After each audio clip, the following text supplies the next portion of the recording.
Video start करने से पहले मुझे एक क्वेश्चन का आंसर दो।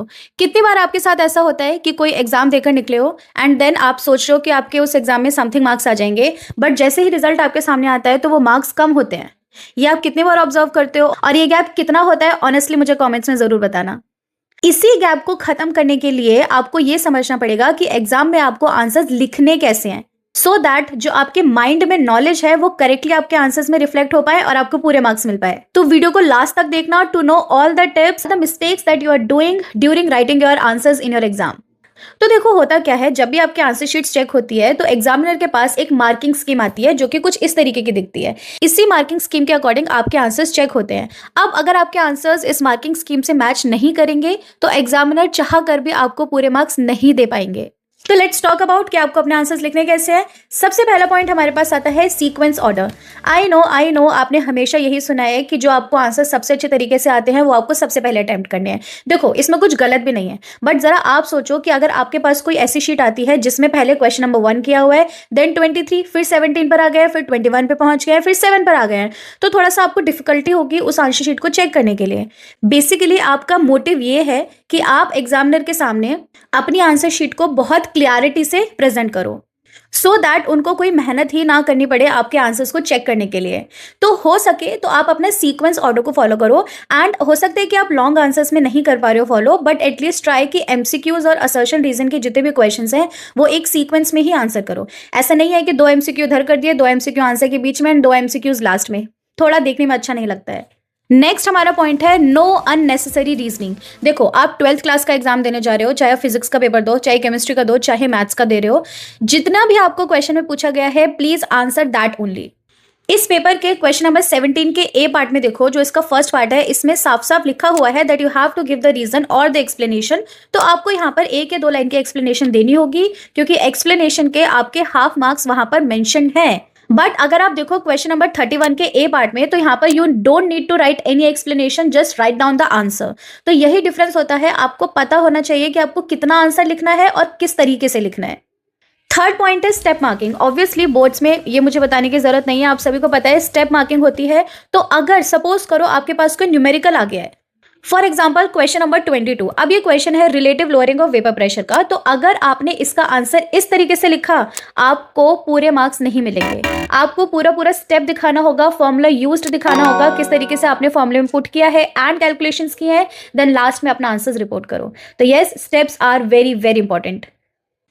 फोर्थ पॉइंट है हमारे पास यूनिट्स का। मुझे बताने की बिल्कुल जरूरत नहीं है कि यूनिट्स कितनी इंपॉर्टेंट है। हर मार्किंग स्कीम में क्लियरली लिखा होता है half marks will be deducted if units are not mentioned. तो प्लीज भूल कर भी ये गलती मत करके आना। सोचो आपने पूरी कैलकुलेशन करी, सब कुछ अच्छे से हो गया, आंसर भी पूरा प्रॉपर निकल गया, बट जस्ट यूनिट्स नहीं लिख कर आए हो तो आपको मार्क्स ही नहीं मिले हैं।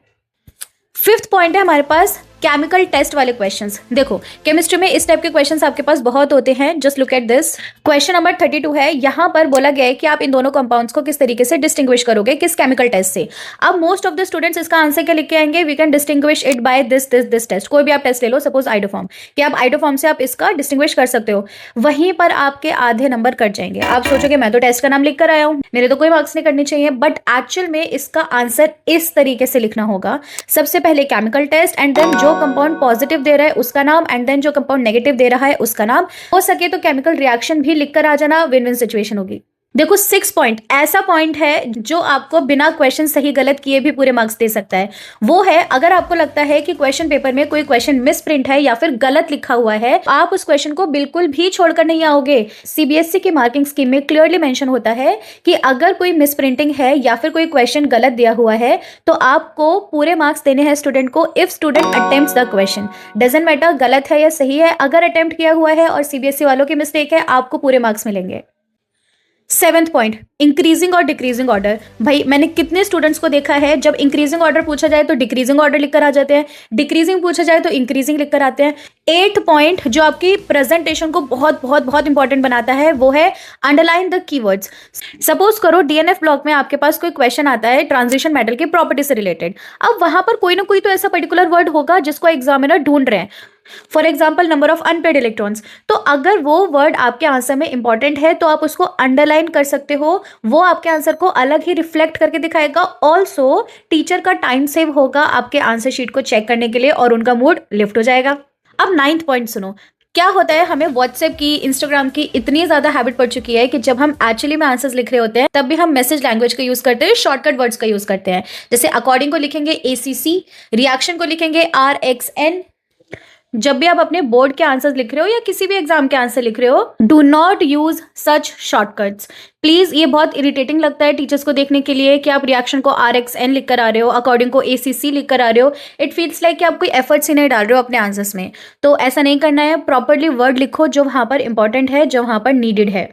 10th पॉइंट अगेन आपकी प्रेजेंटेशन को बढ़ा देता है, वो है कि आपके पास कोई न्यूमेरिकल क्वेश्चन है और उसका आपने आंसर लास्ट में रिपोर्ट किया है, तो उस आंसर को एक बॉक्स में बनाकर आ जाओ। 2 सेकंड भी नहीं लगते हैं इस चीज को करने के लिए, बट यस आपके क्वेश्चन को बहुत अच्छे से प्रेजेंट करके दिखाता है।